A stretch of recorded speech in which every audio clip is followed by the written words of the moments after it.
ગીર સોમનાથ જિલ્લામાં વિશ્વ પર્યાવરણ દિવસની ઉજવણી અંતર્ગત બેઠકનું આયોજન કરવામાં આવ્યું હતું. વિશ્વ પર્યાવરણ દિવસની ઉજવણી અંતર્ગત અનેક કાર્યક્રમોનું આયોજન કરવામાં આવ્યું છે. ત્યારે આ વર્ષની થીમ વિશ્વભરમાંથી પ્લાસ્ટિક પ્રદૂષણ નાબૂદ થાય રાખવામાં આવી છે. જિલ્લા કલેક્ટર NV ઉપાધ્યાયના માર્ગદર્શન હેઠળ આગામી 22 મેથી 5 જૂન સુધી વિવિધ સ્થળોએ કાર્યક્રમો યોજાશે. શાળા, કોલેજો, બસ સ્ટેશન અને રેલવે સ્ટેશન પર પ્લાસ્ટિક મુક્ત અભિયાન ચલાવવામાં આવશે. કલેક્ટરે સ્વચ્છતા ઝુંબેશ, વૃક્ષારોપણ અને ઉર્જા સંરક્ષણ જેવા પગલાંમાંથી પર્યાવરણનું રક્ષણ કરી શકાય છે અને જિલ્લામાં સામાજિક સંસ્થાઓના સહયોગથી લોક જાગૃતિ ફેલાવવામાં આવશે હોવાનું જણાવ્યું હતું.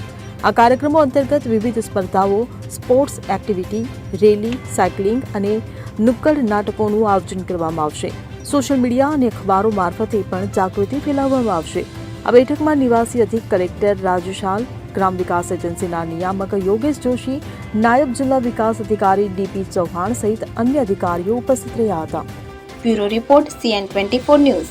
હવે જુઓ દેશ દુનિયાની તમામ ખબરો તમારી આંગળીના ટેરવે.